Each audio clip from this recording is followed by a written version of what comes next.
আসসালামু আলাইকুম। বাংলাদেশ বেতার রাজশাহী স্থানীয় সংবাদ পড়ছি রুমানা পারভিন। রাজশাহীর মোহনপুর ও পবা এলাকায় অবৈধ পুকুর খনন রোধে কঠোর অবস্থানের কথা জানিয়েছেন রাজশাহী ৩ আসনের সংসদ সদস্য অ্যাডভোকেট শফিকুল হক মিলন। বিগত সরকারের আমলে অবাধে পুকুর খননের তীব্র সমালোচনা করে তিনি সাধারণ জনগণকে সচেতন হওয়ার এবং যেকোনো অনিয়মের বিরুদ্ধে তাৎক্ষণিক প্রশাসনকে জানানোর আহ্বান জানিয়েছেন। গতকাল মোহনপুর উপজেলা অডিটোরিয়ামে পল্লী উন্নয়ন দিবসের অনুষ্ঠানে আলোচনা সভায় তিনি এসব কথা বলেন। বক্তব্যে তিনি অবৈধ পুকুর খননের ভয়াবহতা তুলে ধরে বলেন, অবৈধ পুকুর কাটা বন্ধ করতে না পারলে একদিকে যেমন প্রকৃতি ক্ষতিগ্রস্ত হবে, তেমনিভাবে আমাদের খাদ্যশস্য উৎপাদন কমে যাবে। আলোচনা শেষে বিআরডিবির বিভিন্ন প্রকল্পের মাধ্যমে মানবিক সহায়তার চেক, ফসলের বীজ, ঢেউটিন গাছ ও খেলাধুলার সামগ্রী বিতরণ করেন তিনি। অনুষ্ঠানে সভাপতিত্ব করেন উপজেলা নির্বাহী অফিসার ফাহিমা বিনতে আখতার। রাজশাহীতে কর্মরত শিল্পীদের মাঝে অনুদানের চেক বিতরণ করেছেন জেলা প্রশাসক। আজ দুপুরে রাজশাহী জেলা প্রশাসকের সম্মেলন কক্ষে এই অনুষ্ঠানের আয়োজন করা হয়। এ সময় জেলা প্রশাসক কাজী শহীদুল ইসলাম সরকারি অনুদানের চেক সংশ্লিষ্ট শিল্পীদের হাতে তুলে দেন। অনুষ্ঠানে জেলা প্রশাসক বলেন, সমাজ সংস্কারে অন্যতম অবস্থানে রয়েছেন শিল্পীবৃন্দ। মহান মুক্তিযুদ্ধের সময় শিল্পীদের প্রচারিত অনুষ্ঠান মুক্তিযোদ্ধাদের যেমন সাহস জুগিয়েছেন, তেমনি ভাবে পুরো দেশবাসীকে ঐক্যবদ্ধ করতে ভূমিকা রেখেছিলেন। অনুষ্ঠানে রাজশাহীতে কর্মরত শিল্পীবৃন্দ সহ অন্যান্যরা উপস্থিত ছিলেন। পাবনায় মাদকসহ বিভিন্ন অপরাধ দমনে পাবনা জেলা পুলিশের বিশেষ অভিযান অব্যাহত রয়েছে। অভিযানে বিভিন্ন অপরাধের দায়ে ২০ জনকে গ্রেফতার করা হয়েছে। এছাড়া জেলা গোয়েন্দা পুলিশের বিশেষ অভিযানে ৫ জনকে গ্রেফতার করা হয়েছে। গতরাতে পাবনা জেলা পুলিশের এক সংবাদ বিজ্ঞপ্তিতে এ তথ্য জানা হয়েছে। জেলা পুলিশ সূত্রে জানা গেছে, মাদক, সন্ত্রাস, কিশোর গ্যাং, জুয়া এবং বিভিন্ন প্রকার অপরাধ দমনে পাবনা জেলা পুলিশের ধারাবাহিক অভিযান অব্যাহত রয়েছে। এসব অভিযানে ২৫ জনকে গ্রেফতার করে নিয়মিত মামলা, সামারি ট্রায়াল ও মোবাইল কোর্টের মাধ্যমে আইনানুগ ব্যবস্থা গ্রহণ করা হচ্ছে।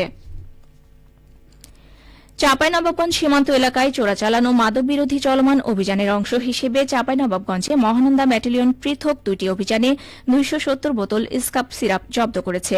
বিজিবি জানায়, গোপন সংবাদের ভিত্তিতে গতরাতে এ অভিযান পরিচালিত হয়। আজ সকালে বিষয়টি নিশ্চিত করেছেন মহানন্দা ব্যাটালিয়নের অধিনায়ক লেফটেন্যান্ট কর্নেল মোহাম্মদ তাজুল ইসলাম চৌধুরী। তিনি জানান, জব্দ সিরাপগুলো শিবগঞ্জ থানায় জমা দেওয়ার আইনি প্রক্রিয়া চলমান। তিনি আরও জানান, বিজিবি দেশের যুব সমাজ ও ভবিষ্যৎ প্রজন্মকে মাদকের ভয়াবহতা থেকে রক্ষা করতে জিরো টলারেন্স নীতি অনুসরণ করে নিরলসভাবে কাজ করে যাচ্ছে।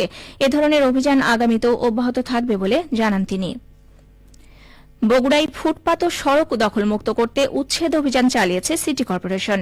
অভিযানে অবৈধ স্থাপনা উচ্ছেদ করা হয় এবং ৩ প্রতিষ্ঠানকে মোট ২০,০০০ টাকা জরিমানা করা হয়।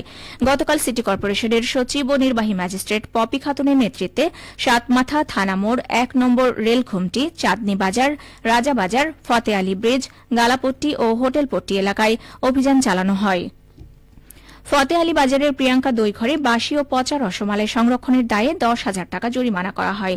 একই বাজারের ফতে আলী ফুড গার্ডেনে বাসি খাবার ফ্রিজে রাখায় ৫,০০০ টাকা এবং হোটেল পট্টির কাফেলা হোটেলকে মূল্য তালিকা না রাখা, ট্রেড লাইসেন্স না থাকা ও মেয়াদোত্তীর্ণ পণ্য সংরক্ষণের দায়ে আরও ৫,০০০ টাকা জরিমানা করা হয়। নির্বাহী ম্যাজিস্ট্রেট পপি খাতুন বলেন, নগরীকে যানজট মুক্ত ও জনবান্ধব রাখতে এ ধরনের অভিযান নিয়মিত চলবে। সরকারের কৃষি প্রণোদনা কর্মসূচির আওতায় নাটোর জেলার ক্ষুদ্র ও প্রান্তিক পেঁয়াজ চাষীদের জন্য ৪৯,৪৯,০০০ টাকা অর্থ বরাদ্দ প্রদান করেছে কৃষি মন্ত্রণালয়। বরাদ্দকৃত অর্থে জেলার মোট ১,৪০০ জন কৃষককে বিনামূল্যে ১ কেজি করে পেঁয়াজ বীজ, ১০ কেজি করে ডিএপি ও এমওপি সার এবং ১ কেজি করে কীটনাশক প্রদান করা হচ্ছে। কৃষি সম্প্রসারণ অধিদপ্তর নাটোর জেলা কার্যালয়ের উপপরিচালক মোহাম্মদ হাবিবুল ইসলাম খান জানান, নির্বাচিত কৃষকদের মাঝে প্রণোদনার উপকরণ বিতরণ কার্যক্রম ইতোমধ্যে উপজেলা পর্যায়ে শুরু হয়েছে। সবশেষে আবহাওয়া। আজ দুপুর ২টায় রাজশাহীতে তাপমাত্রা ছিল ৩১ ডিগ্রি সেলসিয়াস। এ সময় বাতাসে আপেক্ষিক আর্দ্রতার পরিমাণ ছিল ৭৭%। রাজশাহী ও পার্শ্ববর্তী এলাকায় আজ সূর্যাস্ত সন্ধে ৬টা ৫৮ মিনিটে। সংবাদ শেষ হল। আমাদের পরবর্তী সংবাদ বিকেল ৪টা ৫ মিনিটে।